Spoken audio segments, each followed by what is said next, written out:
ਵਾਹਿਗੁਰੂ ਜੀ ਕਾ ਖਾਲਸਾ ਵਾਹਿਗੁਰੂ ਜੀ ਕੀ ਫਤਿਹ। ਮੈਂ ਤੁਹਾਡੀ ਹੋਸਟ ਨੀਲਮ ਕੌਰ ਤੇ ਮੈਂ ਟੀਵੀ 84 ਦੇ ਸਾਰੇ ਦਰਸ਼ਕਾਂ ਤੇ ਸਰੋਤਿਆਂ ਦਾ ਦਿਲੀ ਸਵਾਗਤ ਕਰਦੀ ਹਾਂ ਪ੍ਰੋਗਰਾਮ ਸੱਚੋ ਸੱਚ ਵਿੱਚ, ਜਿਹੜੇ ਇਸ ਪ੍ਰੋਗਰਾਮ ਨਾਲ ਦੇਸ਼ਾਂ ਵਿਦੇਸ਼ਾਂ ਤੋਂ ਜੁੜ ਚੁੱਕੇ ਨੇ। ਹੱਕ ਸੱਚ ਦੀ ਆਵਾਜ਼ ਨੂੰ ਬੁਲੰਦ ਕਰਨ ਵਾਲੇ ਡਾਕਟਰ ਅਮਰਜੀਤ ਸਿੰਘ ਜੀ ਰੋਜ਼ਾਨਾ ਇਸ ਤਰ੍ਹਾਂ ਸਟੂਡੀਓ ਵਿੱਚ ਮੇਰੇ ਨਾਲ ਮੌਜੂਦ ਨੇ। ਆਓ ਨਾਲ ਮਿਲ ਕੇ ਅੱਜ ਦੇ ਅਹਿਮ ਇਸ਼ੂਜ਼ ਬਾਰੇ ਗੱਲਬਾਤ ਕਰਦੇ ਹਾਂ। जी डॉक्टर साहब वाहिगुरू जी का खालसा वाहिगुरू जी की फतेह। जी डॉक्टर साहब हमेशा इस तरह अज भी तुहानू जी आयां नू प्रोग्राम सच्चो सच विच बहुत शुक्रिया जी। डॉक्टर साहब अज 28 फरवरी 2017 17 फग्गन नानक शाही संमत 548 का दिन है। तो डॉक्टर साहब प्रोग्राम के शुरू में तुसीं साडे दर्शकों नू अज दा जिहड़ा पहला इशू है उस बारे की कहना चाहते हो? देखो असीं कल दा जिहड़ा इशू पहला साडा ओपनिंग बीबी गुरमेहर कौर दे उत्ते सी, उसनूं क्योंकि असीं भी उस पीड़ नूं महसूस कर रहे सी जो हर एक्टिविस्ट महसूस कर सकता है किसी भी सचारे इंसान लई, भावें उन्हां दा कहण ढंग जां अल्टीमेट निशाना कुछ भी होए जी। और उस पीड़ नूं और अज तक असीं देखते हैं कि भी एक बहुत वड्डी स्टोरी बनी है। और अज दिल्ली दे विच बहुत जोरदार प्रोटेस्ट दिल्ली यूनिवर्सिटी दे विच सारियां इंस्टीट्यूट्स दिल्ली दियां और उन्हां दे विच JNU जामिया मिलिया यूनिवर्सिटी सारियां दे स्टूडेंट शामिल होए हज़ारां दी गिणती च। भावें गुरमेहर कौर शामिल नहीं हुई लेकिन उन्हें थैंक यू भी किया और उन्हें कहा भी मैं ਤੁਹਾਡਾ ਹਿੱਸਾ ਹੈ। ਸੋ ਮੈਂ ਸਮਝਦਾ ਵੀ ਕਈ ਵਾਰ ਕੁਝ ਚੀਜ਼ਾਂ ਹੁਣ ਜਿਸ ਕਿਸਮ ਦੀ ਗੁੰਡਾਗਰਦੀ ਅਖਿਲ ਭਾਰਤੀ ਵਿਦਿਆਰਥੀ ਪਰਿਸ਼ਦ ਔਰ RSS ਦੇ ਗੁੰਡੇ ਕਰ ਰਹੇ ਸੀ, JNU 'ਚ ਇਹ ਬਚ ਕੇ ਨਿਕਲ ਗਏ, ਉਸ ਤੋਂ ਪਹਿਲਾਂ ਹੈਦਰਾਬਾਦ 'ਚ ਇਹਨਾਂ ਦਾ ਕੀ ਕਿਰਦਾਰ ਰਿਹਾ। ਸੋ ਕੁੱਲ ਮਿਲਾ ਕੇ ਜਦੋਂ ਕੋਈ ਵੀ ਖਲੋ ਜਾਂਦਾ ਹੈ, ਕਈ ਵਾਰ ਆਵਾਜ਼ਾਂ ਦੱਬੀਆਂ ਹੁੰਦੀਆਂ ਨੇ ਔਰ ਉਸ ਚੋਂ ਹੌਸਲਾ ਨਿਕਲਦਾ ਹੈ। ਸੋ ਇਸ 20 ਸਾਲ ਦੀ ਬੱਚੀ ਨੇ ਬੇਸ਼ੱਕ ਬਹੁਤ ਸਾਰਾ ਉਹਦੇ ਤੇ ਨਿੱਜੀ ਨਜ਼ਲਾ ਝਾੜਿਆ ਗਿਆ ਔਰ ਹੁਣ ਮੈਂ ਦੇਖ ਰਿਹਾ ਵੀ ਕਿਸ ਕਿਸਮ ਦੀ ਟਵਿਸਟ ਡਿਫਰੈਂਟ ਦੇ ਰਹੇ ਨੇ। ਕੋਈ ਕਸ਼ਮੀਰੀ ਪੰਡਤਾਂ ਦੇ ਮੁੰਡੇ ਨੇ ਅੱਜ ਪਾ ਦਿੱਤਾ ਹੈ ਕਿ ਜੀ ਮੈਨੂੰ ਵੀ ਮੇਰੇ ਪੇਰੈਂਟਸ ਨੂੰ ਉੱਥੋਂ ਉਹਨਾਂ ਨੇ ਕੱਢਿਆ ਕਸ਼ਮੀਰੀ ਪੰਡਤਾਂ ਨੂੰ, ਸਾਡੇ ਲਈ ਨਹੀਂ ਲਿਖਿਆ, ਕੋਈ ਹੋਰ ਕੁਛ ਕਹਿ ਰਿਹਾ ਹੈ। एक होर स्टोरी मैं देख रहा सी कि जी वो तो कारगिल का शहीद ही नहीं है, वो तो ही was killed 10 days later in Srinagar in Kashmir अतवादियों के। यानी कि इन्हां लई हुण फौज के शहीद भी वक्रे हो गए, किहड़े 62 च मरे, किहड़े 65 च मरे, किहड़े जिहड़े ने जिहड़ा भी ऑन ड्यूटी है वैदर हुण कारगिल जिहड़ा वो भी उस खिते दे विच ही है जिहड़ा कि डिस्प्यूटेड टैरीटरी है।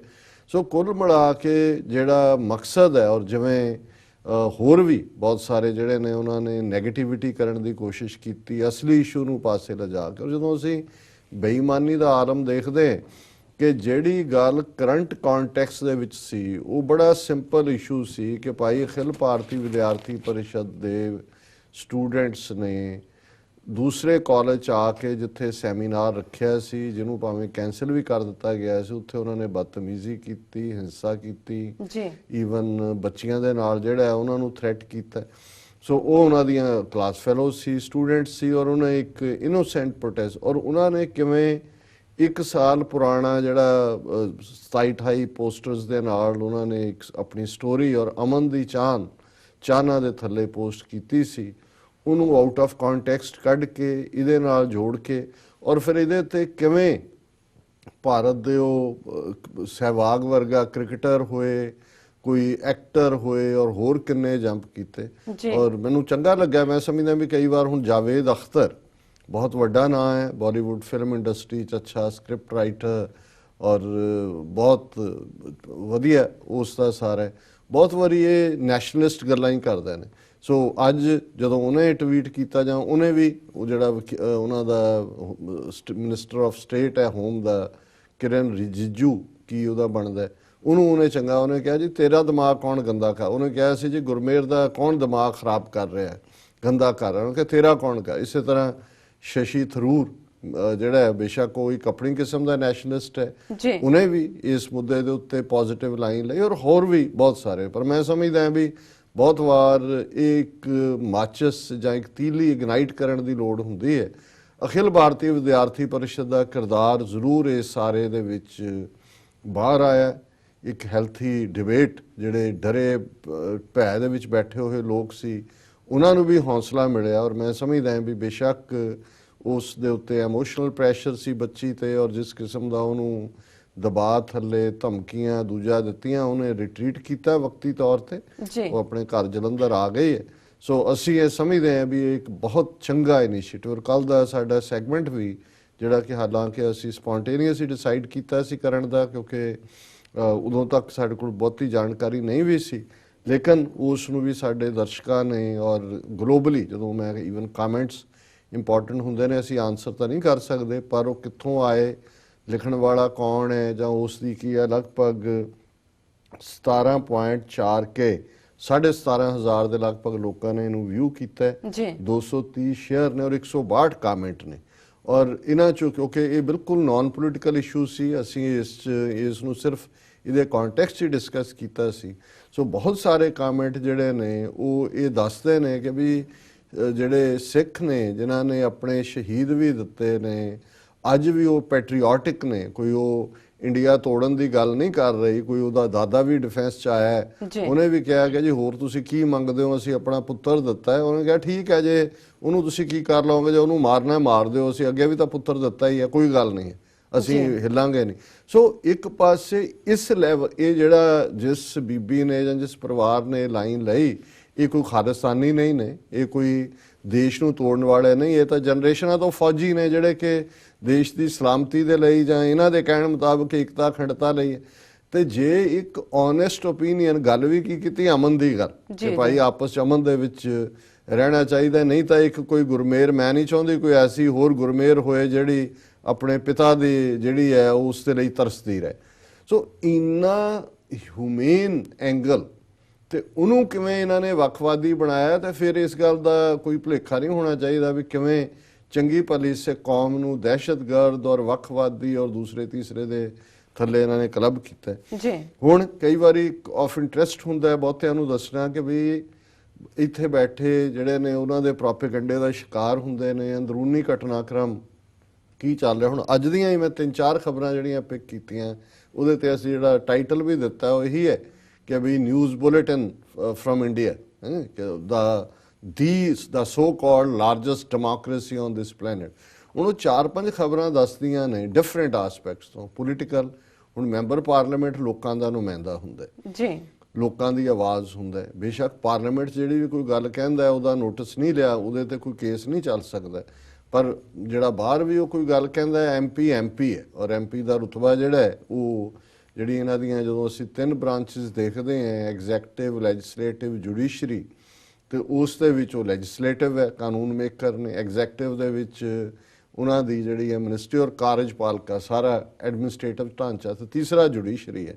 ਫਿਰ ਮੀਡੀਆ ਨੂੰ 4th ਪਿਲਰ ਕਿਹਾ ਜਾਂਦਾ ਹੈ, ਅਨਆਫੀਸ਼ੀਅਲ, ਉਹ ਇੱਕ ਪਾਵਰ ਹੈ। ਮੀਡੀਆ ਦਾ ਜ਼ਿਕਰ ਅਸੀਂ ਅਕਸਰ ਕਰਦੇ ਹਾਂ ਕਿ ਕਿਵੇਂ ਮੀਡੀਆ ਨੂੰ ਥ੍ਰੋਟਲ ਕਰ ਦਿੱਤਾ ਜਿਹੜਾ ਥੋੜਾ ਬਹੁਤ ਰਾਈਸੈਂਟਿੰਗ ਸੀ, ਔਰ ਕਿਵੇਂ ਇਹਨਾਂ ਨੇ ਖਰੀਦਿਆ, ਔਰ ਇਲੈਕਟ੍ਰੋਨਿਕ ਮੀਡੀਆ ਤੋਂ ਲੈ ਕੇ ਥੱਲੇ ਤੱਕ ਜਿਹੜਾ ਉਹ ਬਿਲਕੁਲ ਉਹਨਾਂ ਦਾ ਹਿੰਦੂਤਵਾ ਦਾ ਏਜੰਡਾ ਪ੍ਰੀਚ ਕਰਦੇ ਜੀ। ਹੁਣ ਇੱਕ ਸਾਕਸ਼ੀ ਮਹਾਰਾਜ ਨਾਂ ਦਾ ਮੈਂਬਰ ਪਾਰਲੀਮੈਂਟ ਹੈ ਬੀਜੇਪੀ ਦਾ, ਜਿਹੜਾ ਅਕਸਰ ਕਦੇ ਹਿੰਦੂਆਂ ਨੂੰ ਵੱਧ ਬੱਚੇ ਜੰਮਣ ਦੀ ਸਲਾਹ ਦਿੰਦਾ ਹੈ, ਕਦੇ ਲਵ ਜਿਹਾਦ ਦੀ ਗੱਲ ਕਿ ਜੀ ਮੁਸਲਮਾਨ ਕਰ ਰਹੇ ਨੇ, ਸਲਾਹਾਂ ਦਿੰਦੇ ਨੇ ਜੀ ਨਹੀਂ ਬੇਟੀ ਬਚਾਓ ਔਰ ਨੂੰਹ ਲਾਓ, ਕਿ ਮੁਸਲਮਾਨਾਂ ਦੀ ਕੁੜੀ ਬਣਾਓ ਨੂੰ, ਔਰ ਆਪਣੇ ਇਸ ਕਿਸਮ ਦੇ ਸਾਰੇ ਜਿਹੜੇ ਯੋਗੀ ਤੇ ਇਹ ਸਾਰੇ ਨੇ ਰੱਖੇ ਹੋਏ ਇਸ ਕਿਸਮ ਦੇ। ਹੁਣ ਅੱਜ ਉਹਦੀ ਇੱਕ ਸਟੇਟਮੈਂਟ ਜਿਹੜੀ ਮੀਡੀਆ 'ਚ ਆਈ ਹੈ, ਉਹਨੇ ਕਿਹਾ ਮੁਸਲਿਮ should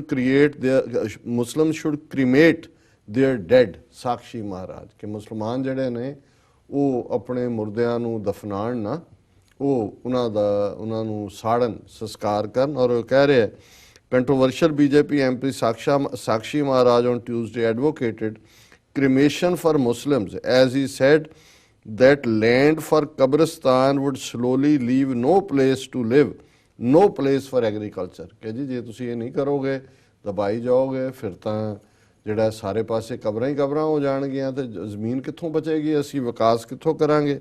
he claimed that this practice was prevalent in Muslim country. ਇਹ ਹੁਣ ਮੁਸਲਮਾਨਾਂ ਦਾ ਵੀ ਐਕਸਪਰਟ ਬਣ ਗਿਆ ਕਿ ਜੀ ਤੁਹਾਡੇ ਬਹੁਤ ਸਾਰੇ ਦੇਸ਼ਾਂ 'ਚ ਹੈਗੇ। ਹੀ sad the last rights of all should be at the same place irrespective of religion, ਕਿ ਜੀ ਬਿਨਾਂ ਕਿਸੇ ਧਰਮ ਦੇ ਇੱਕੋ ਥਾਂ ਤੇ ਹੀ ਹਰ ਇੱਕ ਦੇ ਜਿਹੜੇ ਅਖੀਰਲਾ ਰੀਤੀ ਕਰਮ ਨੇ ਉਹ ਹੋਣੇ ਚਾਹੀਦੇ ਨੇ। He said सबका साथ सबका विकास was possible only when there would be land for development। ਉਹਨੇ ਕਿਹਾ ਜੀ ਇਹ ਵਿਕਾਸ ਤਾਂ ਹੀ ਹੋਏਗਾ ਜੇ ਡਿਵੈਲਪਮੈਂਟ ਲਈ ਲੈਂਡ ਹੈ। ਤੁਹਾਡੇ ਕਬਰਸਤਾਨਾਂ ਨੇ ਲੈਂਡ ਬੰਦ ਕਰ ਦਿੱਤੀ ਜੀ। ਹੁਣ ਪਹਿਲੀ ਗੱਲ ਤਾਂ ਇਹ ਦੇਖਣ ਵਾਲੀ ਹੈ ਕਿ ਭਾਰਤ ਦੇ ਵਿੱਚ 80% ਹੀ ਹਿੰਦੂ ਵਸਦੇ ਨੇ। ਹਿੰਦੂ ਜਿਹੜੇ ਨੇ ਉਹ ਸਾੜਦੇ ਨੇ ਔਰ ਉਸ ਨੂੰ ਜਿਹੜਾ ਹੱਡੀਆਂ ਸੁੱਟ ਕੇ ਔਰ ਗੰਦੀ ਸਵਾਹ ਰੱਦ ਜਿਹੜੇ ਮੁਰਦੇ ਸਾਰੀ ਗੰਗਾ ਗੰਦੀ ਕੀਤੀ ਹੋਈ ਹੈ, ਜਿਸ ਗੰਗਾ ਨੂੰ ਮੁਕਤੀ ਦਾਤਾ ਵੀ ਕਹਿੰਦੇ ਨੇ ਕਿ ਭਾਈ ਇਹਨੇ ਸਾਰੇ ਪਾਪ ਧੋ ਦੇਣੇ ਨੇ। ਸੋ ਜਿਹੜੀ ਗੱਲ ਬੜੀ ਸਾਦਾ ਹੈ ਕਿ ਭਾਈ ਤੁਸੀਂ ਪਹਿਲਾਂ ਕੋਈ ਗੱਲ ਕਰਨ ਤੋਂ ਪਹਿਲਾਂ ਆਪਣੀ ਮਾਂ ਦੀ ਤਾਂ ਸਾਫ਼ ਸਫਾਈ ਕਰ ਲਓ, ਗੰਗਾ ਮਈਆ ਦੀ। ਤੁਸੀਂ ਇਹ ਅੱਧ ਜਲੇ ਮੁਰਦੇ ਸੁੱਟਣੇ ਬੰਦ ਕਰੋ, ਤੁਸੀਂ ਟੋਆ ਪੁੱਟ ਕੇ ਦਫਨਾਇਆ ਕਰੋ, ਕੋਈ ਪਾਣੀ 'ਚ ਸੁੱਟਣਾ ਜਿਹੜਾ ਹੈ ਤੁਸੀਂ ਗੰਗਾ ਗੰਦੀ ਕਰ ਰਹੇ ਹੋ। ਹੱਡੀਆਂ ਔਰ ਸਾਰੀਆਂ ਅੱਧ ਸੜੀਆਂ ਬਾਡੀਜ਼ ਜਿਹੜੀਆਂ ਨੇ ਗੰਗਾ ਦੇ ਵਿੱਚ ਆਉਂਦੀਆਂ ਨੇ, ਇਹ ਵੀ ਇਕੱਲਾ ਸਾੜਨ ਦਾ ਨਹੀਂ ਹੁੰਦਾ। ਇਹਨਾਂ ਦਾ ਇੱਕ ਤਬਕਾ ਔਰ ਕੁਝ ਸੰਨਿਆਸੀਆਂ ਦੇ ਭੇਖ ਨੇ ਜਿਹੜੇ ਕਹਿੰਦੇ ਨੇ ਕਿ ਗੰਗਾ ਮਈਆ ਦੇ ਹਵਾਲੇ ਉਹ ਮੁਰਦੇ ਜਿਹੜੇ ਨਾਲੇ ਤਾਂ ਉੱਥੇ ਲਾਈਫ ਮਾਰਦੇ ਨੇ, ਜਿਹੜੀ ਵਾਟਰ ਲਾਈਫ ਹੈ ਜੋ ਗੰਦ ਪੈਂਦਾ, ਔਰ ਨਾਲ ਦੀ ਨਾਲ ਇਹ ਦਰਿਆ ਇਹਨੂੰ ਗੰਦਾ ਕਰ ਰਹੇ। ਪਹਿਲਾਂ ਤਾਂ ਤੁਸੀਂ ਇੱਥੋਂ ਸ਼ੁਰੂ ਕਰੋ, ਚੈਰਿਟੀ ਬਿਗਨਸ ਐਟ ਹੋਮ। ਫਿਰ ਦੂਸਰਾ, ਸਭ ਲਈ ਇੱਕੋ ਹੋਣੇ ਚਾਹੀਦੇ ਨੇ। ਤੁਸੀਂ ਪਹਿਲਾਂ ਦਲਿਤਾਂ ਨੂੰ ਉਹਨਾਂ ਪਿੰਡਾਂ ਦੇ ਵਿੱਚ ਹੀ ਆਪਣੇ ਬਰਾਬਰ ਦੇ ਘਰ ਬਣਾਉਣ ਦਿਓ ਜਿੱਥੇ ਤੁਸੀਂ ਰਹਿੰਦੇ ਹੋ। ਜੀ ਜੀ। ਦਲਿਤਾਂ ਦੇ ਜਿਹੜੇ ਸ਼ਮਸ਼ਾਨ ਘਾਟ ਨੇ, ਪਹਿਲਾਂ ਤਾਂ ਤੁਸੀਂ ਆਪਣਾ ਹਿੰਦੂ ਧਰਮ ਨੂੰ ਸਾਂਭ ਲਓ ਨਾ। ਹਿੰਦੂ ਜ਼ਾਤ ਪਾਤੀ ਸਿਸਟਮ ਜਿਹੜਾ ਹੈ 80% ਹਿੰਦੂਆਂ ਲਈ ਇੱਕੋ ਜਿਹੇ ਮੰਦਿਰ ਬਣਾਓ ਤਾਂ ਕਿ ਸਾਰੇ ਮੰਦਿਰਾਂ 'ਚ ਐਕਸੈਸ ਕਰ ਸਕਣ। ਉਹਨਾਂ ਦੇ ਲਈ ਤੁਸੀਂ ਜਿਹੜਾ ਸ਼ਮਸ਼ਾਨ ਘਾਟ ਆਪਣਿਆਂ 'ਚ ਉਹਨਾਂ ਨੂੰ ਵਰਤ ਲੈਣ ਦਿਓ। ਆਪਣੇ ਖੂਹ ਬੰਦ ਕਰੋ ਜਿਹੜੇ ਤੁਸੀਂ ਬਣਾਏ ਖੂਹਾਂ ਨੇ, ਵੀ ਤਾਂ ਖੂਹ ਪੁੱਟ ਦਿਓ, ਥਾਂ ਹੀ ਘੇਰਦੇ ਨੇ ਜੀ। ਹੁਣ ਜੇ ਸ਼ੂਦਰਾਂ ਦੇ ਖੂਹ ਤੁਸੀਂ ਅੱਡ ਬਣਾਏ, ਗਾਂਧੀ ਦੇ ਆਪਣੇ ਪਿੰਡ ਦੇ ਵਿੱਚ ਵੀ ਜਿਹੜਾ ਹੈ ਉਹ 2 ਖੂਹ 70s ਦੀ ਰਿਪੋਰਟ ਸੀ ਉਹਨਾਂ ਦੀ। ਸਾਰੇ ਭਾਰਤ ਭਰ ਦੇ ਵਿੱਚ ਅੱਜ ਵੀ 90% ਐਸੇ ਇਲਾਕੇ ਹੋਣਗੇ ਜਿੱਥੇ ਦਲਿਤ ਉਹਨਾਂ ਖੂਹਾਂ 'ਚੋਂ ਪਾਣੀ ਨਹੀਂ ਲੈ ਸਕਦੇ ਜਿੱਥੋਂ ਕਿ ਉੱਚੀਆਂ ਜਾਤਾਂ ਵਾਲੇ ਲੈਂਦੇ ਨੇ। ਔਰ ਯੂਪੀ ਬਿਹਾਰ ਵਰਗੀਆਂ ਥਾਵਾਂ ਦੇ ਉੱਤੇ ਕੀ ਹੁੰਦਾ ਹੈ, ਹਰਿਆਣੇ ਦੇ ਵਿੱਚ ਜਿਹੜਾ ਬਿਲਕੁਲ ਦਿੱਲੀ ਦੇ ਨੇੜੇ ਹੈ, ਕਿਵੇਂ ਦਲਿਤਾਂ ਦੀਆਂ ਬਸਤੀਆਂ ਜਿਹੜੀਆਂ ਨੇ ਸਾੜ ਦਿੱਤੀਆਂ ਜਾਂਦੀਆਂ ਨੇ। ਸੋ ਜਦੋਂ ਤੁਸੀਂ ਇਹ ਕਰ ਲੋਗੇ ਆਪਣੀ ਸਿਮਿਲੈਰਿਟੀ ਪਹਿਲਾਂ, ਫਿਰ ਤੁਸੀਂ ਦੂਸਰਿਆਂ ਨੂੰ ਸਲਾਹ ਦੇਣਾ ਕਿ ਵੀ ਉਹਨਾਂ ਨੇ ਕੀ ਕਰਨਾ। ਬਾਕੀ ਕੁੱਲ ਮਿਲਾ ਕੇ ਮੈਂ ਕੋਈ ਐਕਸਪਰਟ ਨਹੀਂ ਹੈ ਇਸਲਾਮ ਦਾ। ਜੇ ਇੱਕ ਧਰਮ ਦੀ ਆਜ਼ਾਦੀ ਦੀ ਗੱਲ ਹੈ, ਕਿਨੇ ਜ਼ਿੰਦਗੀ ਕਿਵੇਂ ਬਿਤਾਣੀ ਹੈ ਫੇਥ ਦੇ ਨਾਲ, ਅਖੀਰ ਵੇਲਾ ਉਹਨਾਂ ਦਾ ਕੀ ਹੋਣਾ, ਇਹ ਨਹੀਂ ਹੈ। ਹੁਣ ਇਹ ਇੱਕ ਧਾਰਮਿਕ ਵਿਸ਼ਵਾਸ ਨੇ, ਕ੍ਰਿਸਚੀਅਨਿਟੀ 'ਚ ਹੈ, ਇਸਲਾਮ 'ਚ ਹੈ, ਜੂਡਿਜ਼ਮ 'ਚ ਹੈ, ਉਹਨਾਂ ਦੇ ਆਪਣੇ ਕਨਸੈਪਟ ਨੇ। ਹਾਲਾਂਕਿ ਵੈਸਟਰਨ ਮੁਲਕਾਂ ਜਾਂ ਅਮਰੀਕਾ ਜਾਂ ਯੂਰਪ ਦੇ ਵਿੱਚ ਕੁਝ ਜਿਹੜੇ ਈਵਨ ਕ੍ਰਿਸਚੀਅਨਸ ਵੀ ਨੇ ਜਿਹੜੇ ਅਦਰਵਾਈਜ਼ ਦਫਨਾਉਂਦੇ ਨੇ, ਉਹ ਕ੍ਰੀਮੇਟ ਕਰਨਾ ਪਸੰਦ ਕਰਦੇ ਨੇ। ਕੁਝ ਅਦਰ ਵੇ ਰਾਉਂਡ ਵੀ ਹੋ ਸਕਦਾ ਹੈ, ਜਿਨ੍ਹਾਂ ਨੂੰ ਲੱਗਦਾ ਹੈ ਕਿ ਵੀ ਸਾੜਨਾ ਜਿਹੜਾ ਉਹ ਮੋਰ ਬਰੂਟਲ ਹੈ। ਇਹ ਵੀ ਮੈਂ ਕਿਤੇ ਆਰਗੂਮੈਂਟ ਪੜ੍ਹਿਆ।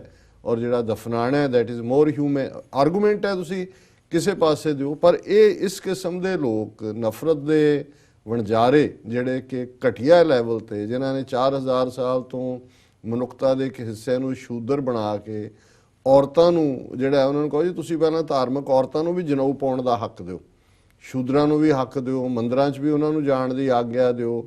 ਇਹ ਜਿਹੜੇ ਅੱਜ ਵੀ ਹਜ਼ਾਰਾਂ ਮੰਦਿਰ ਰਾਜਸਥਾਨ 'ਚ ਸਤੀ ਦੇ ਮੰਦਿਰ ਬਣੇ ਨੇ ਜਿਹੜੀਆਂ ਜਿਉਂਦੀਆਂ ਜ਼ਾੜੀਆਂ ਨੇ ਚੁੱਕ ਕੇ, ਪਹਿਲਾਂ ਉਹਨਾਂ ਨੂੰ ਲੈਵਲ ਕਰ ਦਿਓ ਤਾਂ ਕਿ ਤੁਹਾਡੇ ਕੋਲ ਜ਼ਮੀਨ ਬਚੇਗੀ। ਖੇਤੀਬਾੜੀ ਕਰਨੀ ਹੈ, ਤੁਸੀਂ ਵਿਕਾਸ ਕਰਨਾ, ਸਭ ਕਾ ਵਿਕਾਸ ਸਭ ਕਾ ਸਾਥ, ਪਹਿਲਾਂ ਤੁਸੀਂ ਇਹ ਕੰਮ ਕਰ ਲਓ ਫਿਰ ਹੋਏ। ਪਰ ਇਹ ਜ਼ਹਿਨੀਅਤ ਸ਼ੋਅ ਕਰਦਾ ਹੈ ਵੀ ਅੱਜ ਇਹਨਾਂ ਦੇ ਹੱਥ 'ਚ ਪਾਵਰ ਆਈ ਹੈ ਔਰ ਇਹ ਕਿੱਧਰ ਨੂੰ ਜਾ ਰਹੇ ਨੇ। ਤੇ ਜਿੱਥੇ ਇਹਨਾਂ ਦੀ ਪਾਵਰ ਹੈ, ਕਿਉਂ ਜਿਹਾ ਵਿਕਾਸ ਹੋ ਰਿਹਾ। ਹੁਣ ਮੱਧ ਪ੍ਰਦੇਸ਼ ਐਸੀ ਸਟੇਟ ਹੈ ਜਿਹੜਾ ਬੀਜੇਪੀ ਦਾ ਗੜ੍ਹ ਹੈ, ਪੂਰੇ ਸਾਰੇ ਗਵਾਲੀਅਰ ਦੇ ਤੇ ਦੂਜੇ ਸਿੰਧੀਆ ਬੀਬੀਆਂ ਤੇ ਫਲਾਣਾ ਉੱਥੇ ਰਿਪੀਟਡਲੀ ਇਹਨਾਂ ਦੀ ਸਰਕਾਰ ਬਣ ਰਹੀ ਹੈ। ਪਰ ਇੱਕ ਖਬਰ ਹੈ ਕਿ ਮੱਧ ਪ੍ਰਦੇਸ਼ ਰਿਕਾਰਡਸ 1761 ਸੁਸਾਈਡਸ ਇਨ 5 months, 106 ਫਾਰਮਰਸ, 160 ਸਟੂਡੈਂਟਸ। ਕਿ ਮੱਧ ਪ੍ਰਦੇਸ਼ ਦੇ ਵਿੱਚ 5 ਮਹੀਨਿਆਂ ਦੇ ਵਿੱਚ ਜਿਹੜੇ ਰਿਕਾਰਡ ਹੋਏ। ਜਦੋਂ ਵੀ ਮੈਂ ਇਹ ਖਬਰ ਪੜ੍ਹਦਾ ਇਹ ਮੈਨੂੰ ਪਤਾ ਹੁੰਦਾ ਵੀ 10 ਗੁਣਾ ਉਹ ਨੇ ਜਿਹੜੇ ਕਦੇ ਰਿਕਾਰਡ ਹੀ ਨਹੀਂ ਹੁੰਦੇ, ਭਾਵੇਂ ਉਹ, ਕਿਉਂਕਿ ਉਹਨਾਂ ਨੂੰ ਪਤਾ ਹੁੰਦਾ ਕਿ ਇੱਕ ਤਾਂ ਅਸੀਂ ਬੰਦਾ ਸਾਡਾ ਮਰ ਗਿਆ, ਗਏ ਤੇ ਪੁਲਿਸ ਨੇ ਜੋ ਘਰ ਦੇ ਨੇ ਕੱਪੜੇ ਉਹ ਵੀ ਚੁੱਕ ਕੇ ਲੈ ਜਾਣੇ ਨੇ ਔਰ ਸਾਨੂੰ ਹੀ ਫਸਾ ਲੈਣਾ ਕਿ ਜੀ ਸਾਬਤ ਕਰੋ ਕਿ ਉਹਨੇ ਆਪ ਕੀਤਾ ਕਿ ਤੁਸੀਂ ਮਾਰਿਆ ਉਹਨਾਂ ਨੂੰ ਜੀ। ਸੋ 1761 ਬੰਦਾ, ਜਿਨ੍ਹਾਂ ਦੇ ਵਿੱਚ 106 ਕਿਸਾਨ ਨੇ ਔਰ 160 ਸਟੂਡੈਂਟ ਨੇ।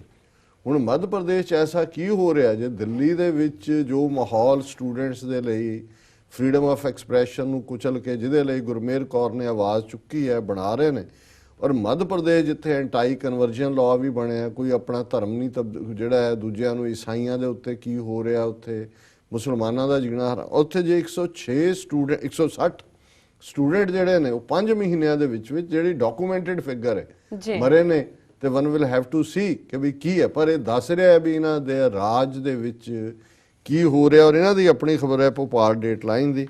ਐਟ ਲੀਸਟ ਹੁਣ ਇਹਦਾ ਜਦੋਂ ਦੇਖ ਲਓ ਵੀ ਇਹ ਐਟ ਲੀਸਟ ਕੋ ਵੀ ਘੱਟੋ ਘੱਟ ਦਾ ਮਤਲਬ ਵੀ ਪਤਾ ਨਹੀਂ ਹੋਰ ਕਿੰਨੇ ਨੇ। 106 farmers and 181 farm laborers committed suicide in Madhya Pradesh in last 5 months, stated the BJP ruled government in the assembly on Monday। ਉਹਨਾਂ ਦੀ ਸਰਕਾਰ ਨੇ ਅਸੈਂਬਲੀ 'ਚ ਫਿਗਰਸ ਦਿੱਤੀਆਂ ਨੇ। The government though put the total figure of suicides during 5 months to 1761, of which 160 students took the extreme step due to various reasons. On December 7, 2016, the state government had disclosed that a total 3,469 suicides were reported in the state during July 1st, 2016 and November 15, 2016। ਇਹ ਪਿਛਲੇ ਸਾਲ ਵੀ ਲਗਭਗ 4,000 ਜਿਹੜੇ ਨੇ ਆਤਮਘਾਤ ਹੋਏ ਸੀ, ਔਰ ਇਹਦੇ ਚ 531 ਫਾਰਮਰ ਸੀ ਔਰ 281 ਸਟੂਡੈਂਟ ਸੀ ਪਿਛਲੇ। ਹੁਣ ਅਜੇ 5 ਮਹੀਨੇ ਦੇ ਵਿੱਚ ਸਟੂਡੈਂਟ ਔਰ ਫਾਰਮਰਸ ਦੀ ਗਿਣਤੀ ਕਿੰਨੀ ਹੈ, ਲੰਬੀ ਚੌੜੀ ਖਬਰ ਹੈ, ਬਟ ਮੈਂ ਇਹੀ ਇੰਡੀਕੇਸ਼ਨ ਦੇਣਾ ਚਾਹੁੰਦਾ ਕਿ ਵੀ ਘੁੱਟ ਘੁੱਟ ਕੇ ਮਰ ਜਾਊਂ ਇਹ ਮਰਜ਼ੀ ਮੇਰੇ ਸਯਾਦ ਕੀ ਹੈ। ਹੁਣ ਇਹ ਹਾਲ ਕਾਰਜਪਾਲਿਕਾ ਦਾ ਹੈ, ਐਡਮਿਨਿਸਟ੍ਰੇਟਿਵ ਲੈਜਿਸਲੇਟਿਵ ਦਾ ਹਾਲ ਸਾਕਸ਼ੀ ਮਹਾਰਾਜ ਦਾ ਦੇਖ ਲਿਆ, ਇਹ ਰੂਲਿੰਗ ਹੈ। ਤੀਸਰੀ ਹੁਣ ਜੁਡੀਸ਼ਰੀ ਦੀ ਗੱਲ ਕਰੀਏ ਜੀ। ਹਰਿਆਣਾ 'ਚ ਜਾਟ ਰਿਜ਼ਰਵੇਸ਼ਨ ਦੇ ਨਾਂ ਥੱਲੇ ਜਿਹੜਾ ਜੋ ਕੁਝ ਮੂਰਥਲ ਦੇ ਵਿੱਚ ਹੋਇਆ, ਦਰਜਨਾਂ ਜਿਹੜੇ ਨੇ ਰੇਪ, ਕਿੰਨੀਆਂ ਕਾਰਾਂ ਦੀ ਡਿਸਟਰਕਸ਼ਨ ਔਰ ਲੋਕਾਂ ਦੀ ਲੁੱਟ ਖਸੁੱਟ। ਹੁਣ ਇੱਕ ਕਿਉਂਕਿ ਇਹਦਾ ਸੂ ਮੋਟੋ ਨੋਟਿਸ ਇਹ ਵੀ ਦੋਨੋਂ ਹੀ ਸਿੱਖ ਜੱਜ ਨੇ ਪੰਜਾਬ ਹਰਿਆਣਾ ਹਾਈ ਕੋਰਟ ਦੇ, ਜਸਟਿਸ SS ਰਾਓ ਤੇ ਜਸਟਿਸ ਦਰਸ਼ਨ ਸਿੰਘ, ਇਹਨਾਂ ਨੇ ਤਾਂ ਕੇਸ ਬੰਦ ਕਰਤਾ ਸੀ। ਉਹਨਾਂ ਦੇ DGP ਦੂਜੇ ਨੇ ਕਿਹਾ ਸੀ ਹੋਇਆ ਹੀ ਕੁਛ ਨਹੀਂ ਜੇ ਇੱਥੇ ਜੀ। ਹੁਣ ਉਹਨਾਂ ਨੇ ਫੌਰਨ ਬਾਅਦ ਸੂ ਮੋਟੋ ਨੋਟਿਸ ਲੈ ਕੇ ਇਨਕੁਆਇਰੀ ਸ਼ੁਰੂ ਕੀਤੀ। ਫਿਰ ਕੁਛ ਬੀਬੀਆਂ ਜਿਨ੍ਹਾਂ ਦੇ ਨਾਲ ਇਹ ਹੋਇਆ ਉਹਨਾਂ ਨੇ ਗੁਪਤ ਤੌਰ ਦੇ ਉੱਤੇ ਜਿਹੜਾ ਆਪਣੀ ਸਟੋਰੀ ਵੀ ਭੇਜੀ, ਕੁਛ ਨੂੰ ਟੈਸਟੀਫਾਈ। ਹੁਣ ਉਹਦੀ ਫਰਦਰ ਹਾਈ ਕੋਰਟ ਜਿਹੜਾ ਹੈ ਅਲਟੀਮੇਟਲੀ ਕੋਈ ਵੀ ਕੇਸ ਫਰਦਰ ਟ੍ਰਾਇਲ ਦੇ ਲਈ ਸੈਸ਼ਨ ਜਿਹੜਾ ਵੀ ਲੋਕਲ ਕੋਰਟ ਹੁੰਦਾ ਉਹਨੂੰ ਭੇਜਦਾ ਕਿ ਬਈ ਇਹਨੂੰ ਫਰਦਰ ਇਨਵੈਸਟੀਗੇਟ ਕਰੋ। ਹੁਣ ਉਹਨੂੰ ਜਿਹੜੀ ਇਨਵੈਸਟੀਗੇਟ ਕਰਨ ਦੇ ਲਈ ਜਿਹੜਾ ਸੋਨੀਪਤ, ਔਰ ਇਹ ਖਬਰ ਹੈ ਮੂਰਥਲ ਰੇਪਸ, ਜੱਜ ਹੂ ਪੁੱਟ ਪ੍ਰੋਬ ਟੀਮ ਇਨ ਡਾਕ ਬੀਇੰਗ ਪ੍ਰੈਸ਼ਰਡ, ਕਿ ਵੀ ਜਿਹਨੇ ਕੇਸ ਦੀ ਲੋਕਲ ਜੱਜ ਨੇ ਸ਼ੁਰੂਆਤ ਕੀਤੀ ਉਹ ਵੀ ਸਿੱਖ ਬੀਬੀ ਹੈ। ਐਡੀਸ਼ਨਲ ਸੈਸ਼ਨ ਜੱਜ ਗਗਨਗੀਤ Kaur placed the investigating team in the dock in the Moorthal rape case. The Punjab and Haryana High Court today said it had reasons to believe the judge was being pressured. The bench also asked Haryana not to pressure him. ਉਹਨੇ ਕਿਹਾ ਜੀ ਇਹ ਜਿਹੜੀ ਬੀਬੀ ਨੇ ਹੁਣ ਉਹਨੂੰ high court ਦੀਆਂ ਡਾਇਰੈਕਸ਼ਨਾਂ ਤੇ ਸ਼ੁਰੂ ਕੀਤਾ ਹੈ, ਉਹਦਾ ਜੀਣਾ ਹਰਾਮ ਕੀਤਾ ਹੋਇਆ, ਔਰ ਉਹਦੇ ਨਾਲ ਕੀ ਵਾਪਰ ਰਿਹਾ ਹੋਏਗਾ ਕਿ ਵੀ ਹਾਈ ਕੋਰਟ ਨੇ ਨੋਟਿਸ ਲਿਆ ਕਿ ਵੀ ਬੰਦ ਕਰੋ ਪ੍ਰੈਸ਼ਰ ਕਰਨਾ, ਔਰ ਇਹ ਉਹੀ SS Rao justice Darshan Singh refused to elaborate the assertion, once again raised fundamental questions over the independence of subordinate judiciary and the compulsions to। ਹੁਣ ਇਹ ਹਾਈ ਕੋਰਟ ਕਹਿ ਰਹੇ ਨੇ ਜੀ ਕਿਉਂ ਜੀ ਜਿਹੜੀ ਹੈ ਸਬਆਰਡੀਨੇਟ ਜੁਡੀਸ਼ਰੀ ਦੀ ਫਰੀडम ਕਿੱਥੇ ਹੈ। ਔਰ ਗੱਲ ਇਹ ਨਹੀਂ ਹੈ ਕਿ ਵੀ ਉਹਨਾਂ ਨੂੰ ਕੇਸ ਕਰਨ ਵਾਲੀ ਬੀਬੀ ਜਿਹੜੀ ਹੈ ਉਹਦੇ ਤੇ ਪ੍ਰੈਸ਼ਰ ਹੈ। ਹੁਣ ਦੁਬਾਰਾ ਜਾਟ ਰਿਜ਼ਰਵੇਸ਼ਨ ਚੱਲ ਰਿਹਾ ਹੈ, ਉਹਨਾਂ ਨੇ ਰੈਲੀਆਂ ਕੀਤੀਆਂ ਨੇ ਔਰ ਦੂਸਰਾ ਕੀਤਾ ਹੈ। ਉਹਨਾਂ ਦੇ ਨਾਲ ਸਰਕਾਰ ਨੇ ਡੀਲ ਬਣਾਈ ਹੈ ਕਿ ਜੀ ਜਿਨ੍ਹਾਂ ਨੇ ਮਾਰੇ ਸੀ ਕੀਤੇ ਉਹਨਾਂ ਨੂੰ ਅਸੀਂ ਉਹਨਾਂ ਦੇ ਟੱਬਰ ਨੂੰ ਨੌਕਰੀ ਦੇਵਾਂਗੇ, ਸ਼ਹੀਦ ਦਾ ਰੁਤਬਾ ਦੇਵਾਂਗੇ, ਉਹਨਾਂ ਨੂੰ ਅਸੀਂ ਇਨਾ ਦੇਵਾਂਗੇ ਔਰ ਕੇਸ ਵਾਪਸ ਲਵਾਂਗੇ। ਹੁਣ ਜੇ ਇੱਕ ਪਾਸੇ ਕੇਸ ਵਾਪਸ ਲੈਣ ਦੀ ਗੱਲ ਹੈ, ਸਰਕਾਰ ਹੁਣ ਹਰਿਆਣਾ 'ਚ ਵੀ BJP ਦੀ ਹੈ, ਤੇ ਫਿਰ ਪੰਜਾਬ ਹਰਿਆਣਾ ਹਾਈ ਕੋਰਟ ਦੇ ਡਾਇਰੈਕਟਿਵ ਦੀ ਕੀ ਲਾਈਨ ਰਹਿ ਜਾਂਦੀ ਹੈ। ਸੋ ਕੁੱਲ ਮਿਲਾ ਕੇ ਇਹ ਵੀ ਲੰਬੀ ਚੌੜੀ ਖਬਰ ਹੈ ਵੀ ਜੱਜਾਂ ਨੇ ਕੀ ਉਹਦੇ ਤੇ ਕਿਹਾ ਔਰ ਕਿਵੇਂ ਇੱਕ ਜਿਹੜੀ ਕੰਮ ਕਰਨ ਵਾਲੀ ਜੱਜ ਹੈ ਜਿਹੜੀ ਚਾਹੁੰਦੀ ਹੈ ਇਨਸਾਫ ਹੋਏ ਉਹਦਾ ਕਿਵੇਂ ਜੀਣਾ ਹਰਾਮ ਕੀਤਾ। ਔਰ ਹੁਣ ਤੁਸੀਂ ਦੇਖ ਲਓ ਵੀ ਇਹਨਾਂ ਜੱਜਾਂ ਦੇ ਵੱਡੇ ਜਦੋਂ ਇਹਨੂੰ ਜਸਟਿਸ ਖੈਰ ਨੂੰ ਇੱਕ ਪੱਗ ਵਾਲਾ ਦਾੜੀ ਕੱਟਾ ਜੱਜ ਬਿਠਾਇਆ ਸੀ ਉਦੋਂ ਹੀ ਅਸੀਂ ਜੋ ਕਿਹਾ ਸੀ, ਹੁਣ ਇੱਕ ਤੋਂ ਬਾਅਦ ਇੱਕ ਜਿਹੜੀ ਗੱਲ ਸਾਹਮਣੇ ਆ ਰਹੀ ਹੈ ਉਹ ਸਾਡਾ ਜੋ ਇਹਦੇ ਬਾਰੇ ਕੱਢਿਆ ਹੋਇਆ ਐਨਾਲਿਸਿਸ ਇਹਨੇ ਰਿਟਾਇਰ ਹੋ ਜਾਣਾ ਜੁਲਾਈ ਦੇ ਵਿੱਚ, ਪਰ 4-5-6 ਮਹੀਨੇ ਪਹਿਲਾਂ ਤਾਂ ਇਹਦੇ ਤੋਂ ਕਹਾਇਆ ਕਿ ਜੀ ਮੈਂ ਹਿੰਦੂ ਹਾਂ ਤੇ ਮੈਂ ਕਿਸੇ ਤੋਂ ਨਹੀਂ ਡਰਦਾ। ਫਿਰ ਹੋਰਨਾਂ ਦੇ ਮਾਮਲੇ 'ਚ ਇੱਕ ਦੋ ਐਸੇ ਆਏ ਜਿਹੜੇ ਇਲੈਕਸ਼ਨ ਰਿਫਾਰਮ ਲਾਅ ਦੇ ਥੱਲੇ ਉਹਨੂੰ ਪਾਸੇ ਕਰਤਾ। ਹੁਣ ਇੱਕ ਜਿਹੜਾ ਗੱਲ ਪਿਛਲੀ ਜੁਡੀਸ਼ਰੀ ਦੇ ਵੇੜੇ ਜਦੋਂ ਜਿਨ੍ਹਾਂ ਜ਼ਮਾਨਿਆਂ ਜਸਟਿਸ ਮਾਰਕੰਡੇ ਵਰਗੇ ਔਰ ਜਸਟਿਸ ਉਹਨਾਂ ਦੀ ਹੁਣ ਡੈਥ ਵੀ ਹੋ ਗਈ, ਕਬੀਰ ਅਲਤਮਸ਼, ਪਰ ਇਹ ਦੋ ਜੱਜ ਸਨ, ਕਬੀਰ ਅਲਤਮਸ਼ ਔਰ ਮਾਰਕੰਡੇ, ਜਿਨ੍ਹਾਂ ਨੇ 2009 'ਚ ਫੈਸਲਾ ਦਿੱਤਾ ਸੀ ਕਿ ਖਾਲਿਸਤਾਨ ਕਹਿਣਾ ਜਿਹੜਾ ਉਹ ਕੋਈ ਅਗੇਂਸਟ ਦਾ ਕਨਸਟੀਟਿਊਸ਼ਨ ਨਹੀਂ ਹੈ, ਪੀਸਫੁਲੀ। ਹੁਣ ਉਹਨਾਂ ਦੇ ਵੇੜੇ ਲੋਕਾਂ ਦੀ ਕਾਸ ਬੱਝੀ ਸੀ ਜੁਡੀਸ਼ਰੀ ਦੇ ਉੱਤੇ। ਉਸ ਤੋਂ ਬਾਅਦ ਜਿੱਥੇ ਕਿਤੇ ਧੱਕਾ ਹੁੰਦਾ ਸੀ, ਕੋਈ ਵੀ ਜਿਹੜੇ ਉਸ ਸਿਆਣੇ ਲੋਕ ਸੀ ਉਹ ਪਬਲਿਕ ਇੰਟਰਸਟ ਲਿਟੀਗੇਸ਼ਨ, ਜਿਹਨੂੰ ਜਨਹਿਤ ਪੈਟੀਸ਼ਨ ਕਹਿੰਦੇ ਨੇ, ਉਹ ਫਾਈਲ ਕਰ ਦਿੰਦੇ ਸੀ। ਉਹਦੀ ਜਦੋਂ ਸੁਣਵਾਈ ਹੁੰਦੀ ਸੀ, ਫੈਕਟ ਸਾਹਮਣੇ ਆਉਂਦੇ ਸੀ, ਪ੍ਰੈਸ਼ਰ ਬਣਦਾ ਸੀ। ਹੁਣ ਇਹ ਜਿਹੜੇ ਪਗੜੀਧਾਰੀ ਬਿਠਾਇਆ ਜਿਸ ਕੰਮ ਦੇ, ਹੁਣ ਇਹ ਜਿਹੜੀਆਂ ਜਨਹਿਤ ਪੈਟੀਸ਼ਨਾਂ ਨੇ ਇਹ ਇਹਨਾਂ ਨੂੰ ਬੜੀਆਂ ਚੁੱਭਦੀਆਂ ਨੇ ਬੀਜੇਪੀ ਵਾਲਿਆਂ ਨੂੰ, ਕਿਉਂਕਿ ਲੋਕ ਜਿਹੜੇ ਨੇ, ਹੁਣ ਜੇ ਖਬਰ ਆਈ ਕਿ ਕਿਵੇਂ ਉੜੀਸਾ 'ਚ ਜਾਂ ਮੱਧ ਪ੍ਰਦੇਸ਼ ਜਾਂ ਕਿਤੇ ਕਿ ਮਰ ਗਈ ਕਿਸੇ ਦੀ ਵਿਚਾਰੇ ਦੀ ਘਰ ਵਾਲੀ, ਹਸਪਤਾਲ ਵਾਲਿਆਂ ਨੇ ਪ੍ਰਬੰਧ ਨਹੀਂ ਕੀਤਾ, 20 ਮੀਲ ਦੂਰ ਦਾ ਪਿੰਡ ਸੀ, ਉਹ ਮੋਢੇ ਤੇ ਚੁੱਕ ਕੇ ਤੁਰਿਆ ਹੋਇਆ ਕਿਸੇ ਨੇ ਜਿਹੜਾ ਉਹ ਕੋਈ ਹੋਰ ਤਰੀਕੇ ਨਾਲ। ਹੁਣ ਇਸ ਸਾਰੇ ਮੁੱਦੇ ਦੇ ਉੱਤੇ ਇੱਕ ਪਬਲਿਕ ਇੰਟਰਸਟ ਲਿਟੀਗੇਸ਼ਨ ਜਿਹੜੀ ਹੈ ਉਹ ਸੁਪਰੀਮ ਕੋਰਟ ਦੇ ਵਿੱਚ ਪਾਈ, ਤੇ ਉਸ ਦੇ ਉੱਤੇ ਉਹਨੇ ਕਿਹਾ, ਜਿਹੜੀ ਪਬਲਿਕ ਇੰਟਰਸਟ ਲਿਟੀਗੇਸ਼ਨ ਸੀ ਉਹਦੇ 'ਚ ਉਹਨਾਂ ਨੇ ਕਿਹਾ, very shameful and shocking incidents took place in Madhya Pradesh, Odisha, UP, etc., where such inhuman incidents happened, including one in Madhya Pradesh, Shahdoi district. State government failed to provide vehicle and a man's son-in-law was forced to carry his dead body on bicycle for 30 kilometers. 15 days later, another incident in MP when no ambulance was provided to the dead body, resulting in a man carrying body in a blanket for 30 kilometers. ਉਹਦੇ 'ਚ ਉਹਨਾਂ ਨੇ ਕਿਹਾ ਕਿ ਜੀ ਇਹ ਜਿਹੜੀ ਇਵੇਂ ਹੋ ਰਿਹਾ, ਸੁਪਰੀਮ ਕੋਰਟ ਜਿਹੜੀ ਹੈ ਕੋਈ ਟੁਡੇ ਇਹਦੇ ਬਾਰੇ ਕੋਈ ਤੁਸੀਂ ਗਾਈਡਲਾਈਨਸ ਦਿਓ, the court to frame guidelines for dignified transportation of dead bodies with all religious respect। ਕਿ ਵੀ ਇਹ ਹੋ ਰਿਹਾ ਵੀ ਉੱਥੇ ਇੰਨੀ ਕੁ ਹਨੇਰ ਮਚੀ ਹੋਈ ਹੈ ਵੀ ਡੈਡ ਬੋਡੀ ਜਿਹੜੀ ਆ ਤੁਸੀਂ ਚੁੱਕ ਕੇ ਲਿਜਾ ਰਹੇ ਹੋ ਮੀਲਾਂ ਬਦੀ। ਹੁਣ ਇਸ ਪਬਲਿਕ ਇੰਟਰਸਟ ਲਿਟੀਗੇਸ਼ਨ ਤੇ ਇਹ ਜਿਹੜੀ ਕੁਝ ਸਮੇਂ ਪਹਿਲਾਂ ਤੱਕ ਐਗਰੈਸਿਵ ਜੁਡੀਸ਼ਰੀ ਸੀ, ਜਿਹਦੇ ਤੋਂ ਹੋਪ ਸੀ ਜੀ ਸਕੈਂਡਲ ਤੋਂ ਬਾਅਦ ਸਕੈਂਡਲ ਕੱਢ ਰਹੀ ਹੈ, ਹੁਣ ਇਹਦਾ ਚੀਫ ਜਸਟਿਸ ਨੇ ਇਸ ਲਿਟੀਗੇਸ਼ਨ ਨੂੰ ਚੁੱਕ ਕੇ ਬਾਹਰ ਮਾਰਿਆ। ਤੇ ਜਿਹੜੇ ਉਹਨੇ ਕਮੈਂਟ ਕੀਤੇ ਉਸ ਤੋਂ ਵੀ ਵਰਸਟ ਨੇ, ਜਿਹਦਾ ਈਵਨ ਨੋਟਿਸ ਟ੍ਰਿਬਿਊਨ ਦੇ ਐਡੀਟੋਰੀਅਲ 'ਚ ਵੀ ਲਿਆ ਗਿਆ। ਉਹਨੇ ਕਿਹਾ ਸੁਪਰੀਮ ਕੋਰਟ ਨਾਟ ਦਾ ਸੋਲੂਸ਼ਨ, ਅੰਮ੍ਰਿਤ ਧਾਰਾ for all problems, chief justice ਖੈਰ। ਹੁਣ ਇਹਦੇ 'ਚ ਉਹਨੇ ਕਿਹਾ ਕਿ ਜੀ ਦੇਖੋ, ਮੇਰੀ ਮਾਂ ਜਦੋਂ ਮੈਂ ਛੋਟਾ ਸੀ, ਮੇਰਾ ਸਿਰ ਦੁਖੇ ਤਾਂ ਵੀ ਅੰਮ੍ਰਿਤ ਧਾਰਾ ਦੇ ਦਿੰਦੀ ਸੀ, ਮੇਰਾ ਢਿੱਡ ਦੁਖੇ ਤਾਂ ਵੀ ਅੰਮ੍ਰਿਤ ਧਾਰਾ ਦੇ ਦਿੰਦੀ ਸੀ। ਹੁਣ ਸਾਰੇ ਲੋਕ ਜਿਹੜੇ ਨੇ ਸੁੱਤੇ ਉੱਠਦੇ ਨੇ ਸਵੇਰ ਨੂੰ ਤੇ ਉਹ ਤੁਰ ਪੈਂਦੇ ਨੇ ਸੁਪਰੀਮ ਕੋਰਟ 'ਚ ਕਿ ਜਨਹਿਤ ਪਟੀਸ਼ਨ ਕਰ ਦਿਓ, ਕੋਈ ਅੰਮ੍ਰਿਤ ਧਾਰਾ ਥੋੜੀ ਹੈ ਇਹ ਅਸੀਂ ਕੋਈ ਹਰ ਚੀਜ਼ ਦਾ ਲਈਏ। ਹੁਣ today it is like you wake up in the morning and say ਚਲੋ let me go to the Supreme Court, ਅਰੇ why don't you approach the competent authority CJI। ਉਹ ਕਹਿੰਦਾ ਜੀ ਉੱਥੇ ਆਉਣ ਦੀ ਕੀ ਲੋੜ ਹੈ, ਤੁਸੀਂ ਕੰਪੀਟੈਂਟ ਅਥਾਰਟੀ ਕੋਲ ਜਾਓ ਕਿ ਵੀ ਜਿਹੜਾ ਬੁੱਚੜ ਹੈ, ਕਸਾਈ ਹੈ, ਝਟਕਈ ਹੈ, ਉਹਨੂੰ ਬੱਕਰਾ ਕਹੇ ਕਿ ਜੀ ਮੈਂ ਹੁਣ ਤੇਰੇ ਕੋਲ ਪਟੀਸ਼ਨ ਕਰਨਾ ਹੈ। ਉਹ ਕਹਿੰਦਾ ਵੀ ਆ ਜਾ, ਮੈਂ ਪਹਿਲੇ ਦੀ ਖਬਰ ਲੈ ਲਈ ਹੈ, ਹੁਣ ਤੇਰੀ ਖਬਰ ਲੈ ਲੈਣੇ। ਹੁਣ ਇਹ ਕਹਿ ਰਿਹਾ ਕਿ ਵੀ Justice Khehar took serious notice of public interest litigations raising all kinds of issues including several frivolous one being filed in Supreme Court. ਔਰ ਉਸ ਸਾਰੇ ਤੋਂ ਬਾਅਦ ਉਹਨੇ ਹੁਣ ਇਹ ਵਾਰਨਿੰਗ ਦੇ ਦਿੱਤੀ ਹੈ ਕਿ ਵੀ ਉਹਨੇ ਕਿਹਾ, ਇਸ ਤੋਂ ਪਹਿਲਾਂ ਵੀ ਉਹਨੇ ਫਰਵਰੀ 11 ਨੂੰ ਕਿਹਾ ਸੀ ਕਿ ਜੀ trash and nonsensical petitions are increasing in number, this has to stop and only this way heavy costs it can stop. For years we have not done it। ਹੁਣ ਉਹਨਾਂ ਨੇ ਕਿਹਾ ਜੀ ਜਿਹੜਾ ਕੋਈ ਪਬਲਿਕ ਇੰਟਰਸਟ ਲਿਟੀਗੇਸ਼ਨ ਲੈ ਕੇ ਆਏਗਾ ਉਹਨੂੰ ਅਸੀਂ ਜਿਹੜਾ ਜੁਰਮਾਨਾ ਵੀ ਕਰਾਂਗੇ ਔਰ ਇਸ ਦੇ ਉੱਤੇ ਅਸੀਂ ਬਿਲਕੁਲ ਕੋਈ ਸੁਣਵਾਈ ਨਹੀਂ ਕਰਾਂਗੇ। imposing a cost of ₹10 lakh on a Bihar MLA, ₹1 lakh fine on a Maharashtra professor and threatening a cost on a car mechanic who petitioned against additional floors in a private hospital। CJ Khair had launched an unprecedented war on petitions piling up in the Supreme Court। ਹੁਣ ਇਸ ਤੋਂ ਤੁਸੀਂ ਅੰਦਾਜ਼ਾ ਲਾਓ ਕਿ ਵੀ ਇਹ ਸੀ ਵੱਡੀ ਅਦਾਲਤ। ਈਵਨ ਜਿਹੜੇ ਮੁਗਲ ਬਾਦਸ਼ਾਹ ਨੇ ਉਹਨਾਂ ਦੀ ਵੀ ਕਹਾਣੀ ਹੈ ਵੀ ਉਹਨਾਂ ਦੇ ਮਹਿਲਾਂ ਥੱਲੇ ਉਹਨਾਂ ਨੇ ਜਿਹੜਾ ਉਹ ਘੰਟੀ ਬੰਨੀ ਹੁੰਦੀ ਸੀ ਕਿ ਜਿਹਨੂੰ ਲੱਗੇ ਵੀ ਮੈਨੂੰ ਕਾਜ਼ੀ ਤੋਂ ਕਿਸੇ ਤੋਂ ਇਨਸਾਫ ਨਹੀਂ ਮਿਲਿਆ, ਉਹਨੂੰ ਖੜਕਾ ਦਿੰਦਾ ਸੀ। ਤੇ ਇੱਕ ਵਾਰੀ ਧੋਬੀ ਦੇ ਖੋਤੇ ਨੇ ਆ ਕੇ ਉਹ ਬੈਲ ਖੜਕਾਤੀ ਕਿ ਵੀ ਮੇਰੇ ਤੇ ਭਾਰ ਬੜਾ ਲੱਗਦਾ। ਉਹਨੂੰ ਕਿਹਾ ਇਹਦੀ ਸੁਣਵਾਈ ਵੀ ਹੈ ਸੀ ਨਹੀਂ ਸੀ, ਲੇਕਿਨ ਇਹ ਜਸਟਿਸ ਦੀ ਗੱਲ ਹੈ ਕਿ ਇੱਕ ਥਾਂ ਐਸੀ ਹੋਏ ਜਿੱਥੇ ਕੋਈ ਪ੍ਰੈਸ਼ਰ ਤੋਂ ਬਿਨਾਂ ਜਾ ਸਕੇ ਉਹ ਸੁਪਰੀਮ ਕੋਰਟ ਸੀ।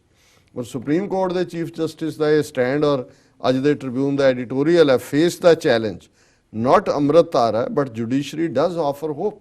ਉਹਨੇ ਕਿਹਾ, ਭੰਨਿਆ ਉਹਨੂੰ ਚੰਗਾ ਕਿ ਤੂੰ ਇਹ ਅੰਮ੍ਰਿਤ ਆ, ਤੂੰ ਮਜ਼ਾਕ ਉਡਾ ਰਿਹਾ, ਜਿਹੜੇ ਲੋਕ ਤੁਹਾਡੇ ਤੱਕ ਪਹੁੰਚ ਕਰਦੇ ਨੇ, ਚਲੋ ਅੰਮ੍ਰਿਤਧਾਰਾ ਨਾ ਸਹੀ, ਹੋਪ ਹੈ ਲੋਕਾਂ ਦੀ। ਔਰ ਉਹਨੇ ਕਿਹਾ there is no denying the Supreme Court is overwhelmed with cases numbering around 60,000 currently, yet it was disappointing that Chief Justice of India J.S. Khair should have allowed himself to make most an uncharitable and uncharacteristic observation that the apex court is not Amritara for all ailments. His remarks betray a sense of tiredness and helplessness over the heavy burden, but the headship of the top court comes from obligations and expectations. He is supposed to deal with the challenges of pendency confronting him. Given the odd litigants face and the unbearable cost involved at the Supreme Court level, it is also not the case, as Justice Khair has tried to convey, of people waking up in the morning and saying let's go to the Supreme Court. ਉਹਨੇ ਕਿਹਾ ਇਹ supreme court 'ਚ petition ਕਰਨੀ ਕਿਹੜੀ ਸੌਖੀ ਹੈ? ਕਿਹੜਾ ਬੰਦਾ ਉੱਠ ਕੇ ਜਾ ਕੇ ਉੱਥੇ ਪਹਿਲਾਂ ਲੱਖ ਰੁਪਈਆ ਲਾ ਕੇ, ਤੁਸੀਂ ਉਹਦਾ ਇੱਕ ਪ੍ਰੋਸੀਜਰ ਹੈ, ਪਰ ਇਹ ਵੀ ਲੰਬਾ ਚੌੜਾ ਹੈ। ਪਰ ਉਹਨੇ ਘੱਟੋ ਘੱਟ ਮੈਂ ਸਮਝਦਾ ਵੀ ਕਿਤੇ ਨਾ ਕਿਤੇ ਮੀਡੀਆ 'ਚ ਥੋੜੀ ਬਹੁਤ ਸੈਂਸਿਟੀਵਿਟੀ ਉਹ ਵੀ ਵਿਦਨ ਦਾ, ਉਹਨਾਂ ਨੂੰ ਇਹ ਲੱਗਦਾ ਕਿ ਵੀ ਲੋਕਾਂ ਦੀ ਹੋਪ ਜੇ ਲਾਸਟ ਇਹ ਰਿਫਿਊਜ ਹੈ ਜੁਡੀਸ਼ਰੀ, ਇਹਦੇ ਤੋਂ ਵੀ ਟੁੱਟ ਗਈ ਤਾਂ ਕਿੱਧਰ ਨੂੰ ਜਾਣਗੇ। ਪਰ ਅਸੀਂ ਅੱਜ ਦਾ ਇਹ ਨਿਊਜ਼ ਬੁਲੇਟਿਨ ਗ੍ਰੇਟ ਡੈਮੋਕ੍ਰੇਸੀ, ਮਹਾਨ ਭਾਰਤ, ਭਾਰਤ ਮਾਤਾ ਕੀ ਜੈ ਕਰਨ ਵਾਲਿਆਂ ਨੂੰ, ਜਾਂ ਇੱਥੇ ਵੀ ਜਿਹੜਾ India strong country, strong economy, ਬਰਾਬਰੀ, ਅਸੀਂ ਇਹ ਉਹਨਾਂ ਦੇ ਮੀਡੀਆ ਚੋਂ ਅਸੀਂ ਕੋਈ ਖਬਰਾਂ ਤਾਂ ਨਹੀਂ ਬਣਾਈਆਂ, ਸਾਡਾ ਕੋਈ ਉੱਥੇ ਚੈਨਲ ਨਹੀਂ ਲੱਗਾ ਹੋਇਆ। ਸੋ ਜੇ ਇਹ ਹਾਲ ਹੈ, ਔਰ ਇਹ ਉਹ ਹੈ ਜੋ ਆਇਆ ਛਪਿਆ, ਜਿਹੜਾ ਅਣਛਪਿਆ ਜਾਂ ਕੀ ਵਾਪਰ ਰਿਹਾ ਉਸ ਦਾ ਕੋਈ ਹਿਸਾਬ ਕਿਤਾਬ ਨਹੀਂ। ਸੋ ਹੁਣ ਲੈ ਲਓ ਆਪਣੀ ਭਾਰਤ ਮਾਤਾ ਦੀ ਜੈ ਦੀ ਜਿਹੜੀ ਦੁਨੀਆ ਦੇ ਵਿੱਚ ਫੈਲਾਉਣ ਦੀ ਤੁਸੀਂ ਜ਼ਿੰਮੇਵਾਰੀ ਲਈ ਹੋਈ, ਜਿਹੜੇ ਇੱਥੇ ਵੀ ਉਹਨਾਂ ਦੇ ਟੁਚੇ ਨੇ ਜੀ, ਬਹੁਤ ਮਹਾਨ ਭਾਰਤ, ਆ ਤੁਹਾਡਾ ਮਹਾਨ ਭਾਰਤ ਜੀ। ਡਾਕਟਰ ਸਾਹਿਬ ਬਿਲਕੁਲ ਤੁਸੀਂ ਬਹੁਤ ਹੀ ਵਧੀਆ ਐਨਾਲਿਸਿਸ ਦਿੱਤਾ ਹੈ ਇਹਨਾਂ ਦੋਨਾਂ ਵਿਸ਼ਿਆਂ ਤੇ। ਹੁਣ ਆਪਾਂ ਲੈਣੇ ਆ ਬ੍ਰੇਕ। ਵਿਊਅਰਸ ਤੁਸੀਂ ਸਾਡੇ ਨਾਲ ਇਸ ਤਰ੍ਹਾਂ ਬਣੇ ਰਹਿਣਾ, ਮਿਲਦੇ ਆ ਆਫਟਰ ਦਿਸ ਸ਼ਾਰਟ ਬ੍ਰੇਕ।